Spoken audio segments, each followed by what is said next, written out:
Salut à tous, retour du E, donc pour ceux qui étaient là, vous savez que ça a été un week-end exceptionnel, franchement exceptionnel, hein. Ça a discuté, vous doutez bien, carnivore à longueur de journée, dans toutes les allées, ça ne parlait que carnivore, que plantes carnivores dans tous les sens. Et ça, c'est très très rare d'entendre parler comme ça pendant 3 jours. Carnivore, carnivore, carnivore, carnivore. C'est très très très rare. Dans ma ancienne vidéo, je vous avais dit que Nancy, ça avait été fait il y a 10 ans, mais en 2015, on avait eu Lyon et apparemment c'était effectivement un EE que malheureusement j'ai raté, alors peut-être par manque d'informations. Pourtant, en tant que professionnel, normalement j'aurais dû le savoir, je sais plus ce qui s'est passé, enfin bref, je n'étais pas au courant qu'il y avait eu le EE à Lyon en 2015.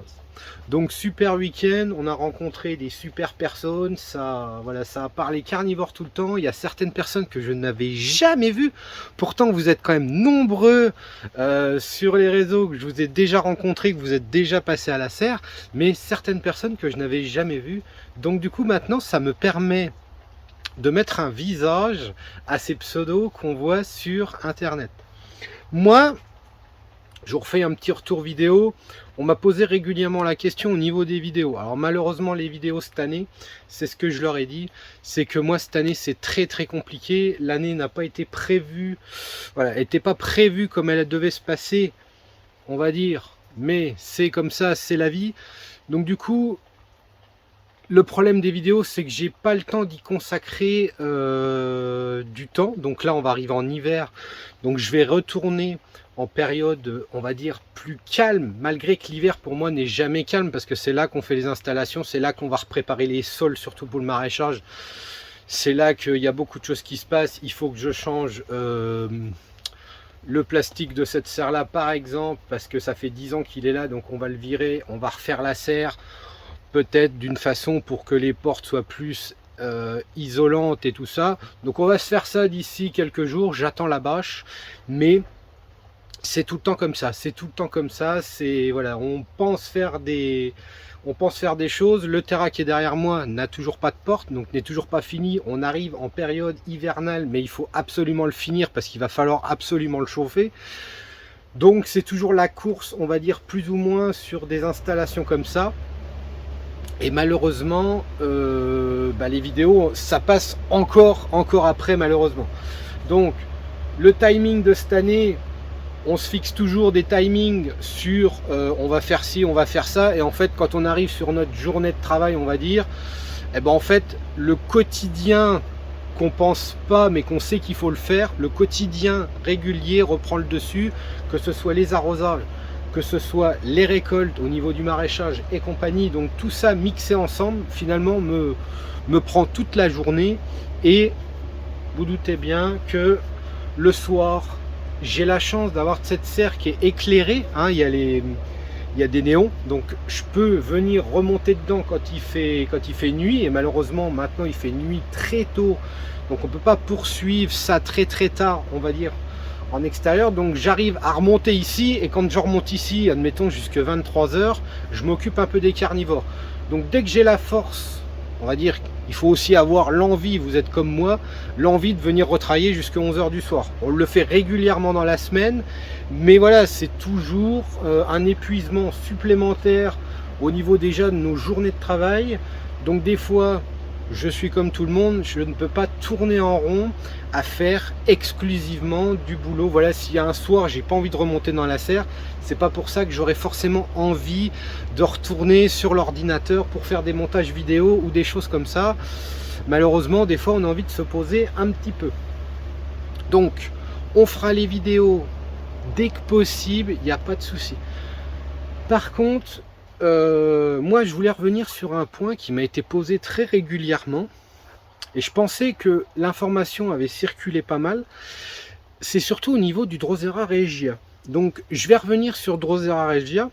Drosera regia, Serge était là, et Serge en a évoqué aussi le fait que regia n'est pas forcément une plante qui pousse réellement en conditions de tourbière, mais plus en genre de prairie. Donc nous avons un peu de débris qui se décompose au sol.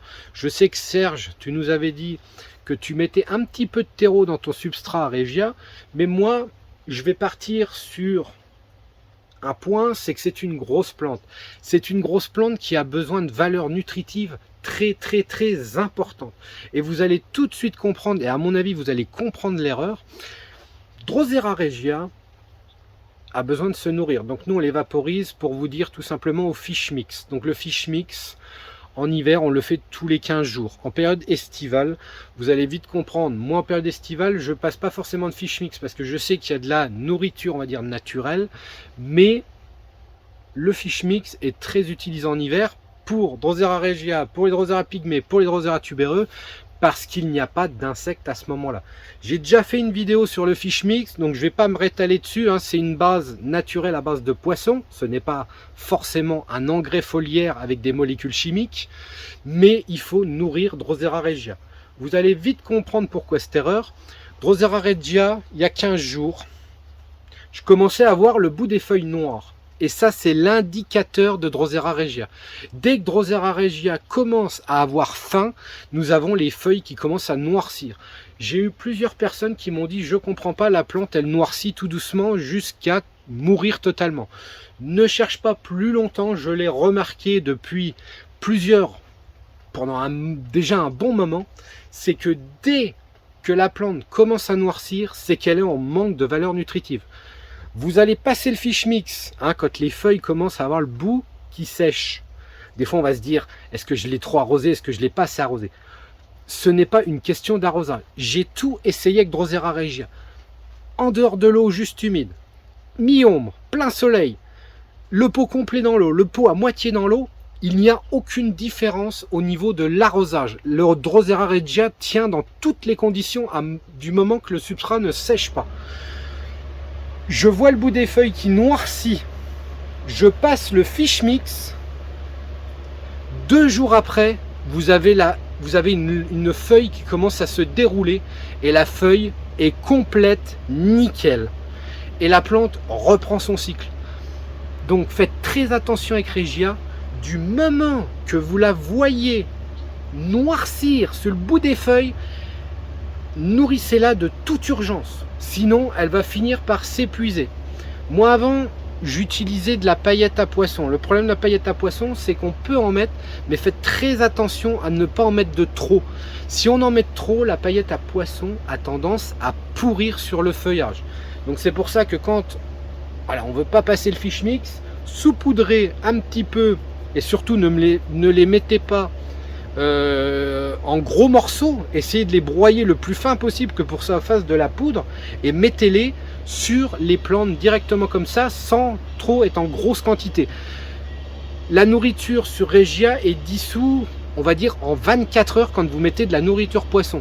Donc essayez de mettre en petite quantité et en remettre régulièrement plus souvent que d'arriver de recouvrir le Drosera Regia avec cette paillette à poisson.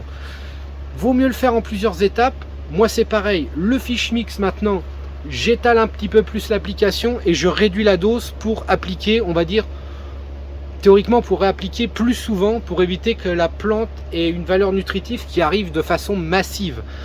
Le fish mix pour Drosera Regia et tout, je suis repassé en 0,5 ml par litre.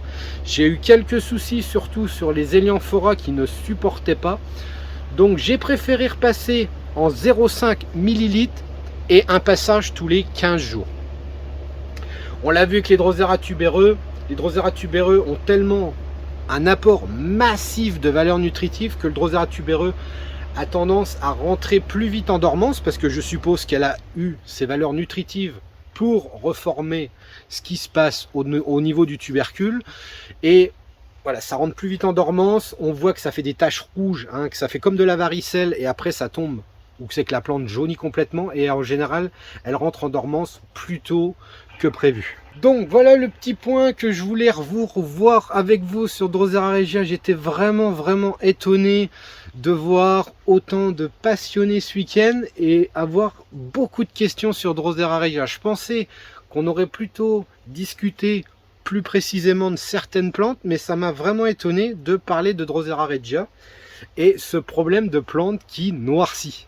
Je pensais que c'était quelque chose qui était acquis. Donc voilà, pour toutes les personnes qui étaient au EE, qui m'ont pris des plantes, sachez que vous pouvez retrouver ce qui s'est vendu de façon massive sur le E, donc ce qui est Drosophilum, Roridula, Drosera regia, Pincula planifolia, tout ça, vous pouvez retrouver les vidéos. Théoriquement, elles sont toutes déjà faites.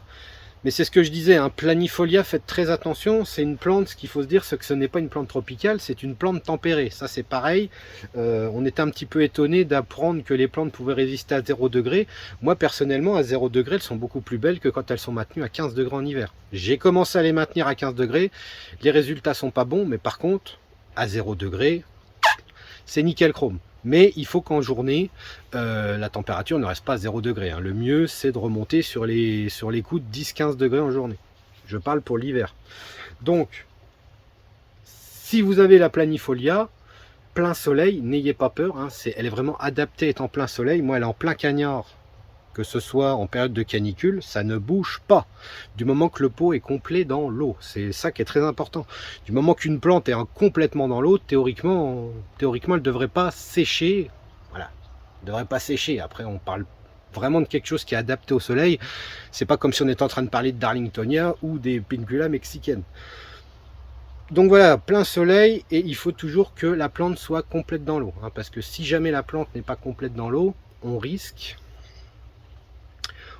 d'attraper le champignon. D'ailleurs, c'était Romain Quinet qui m'en avait parlé, que ce champignon se fixait du moment que la plante était en dehors de l'eau. Romain Quinet que j'ai vu ce week-end d'ailleurs.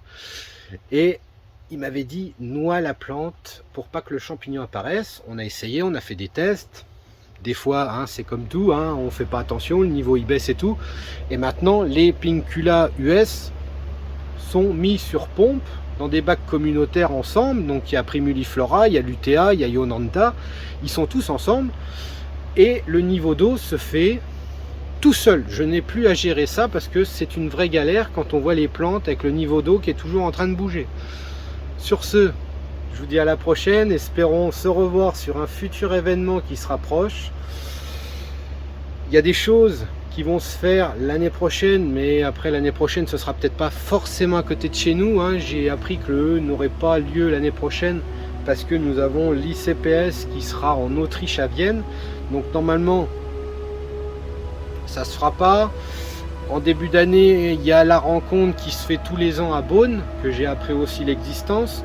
Donc Beaune c'est encore plus gérable pour y aller, mais l'Autriche, Vienne, je pense qu'on va y réfléchir. Je pense que ça va être une galère pour s'y rendre, on va dire en tant que professionnel, mais je pense tout faire pour être à ces deux événements là l'année prochaine, Beaune et Vienne en Autriche.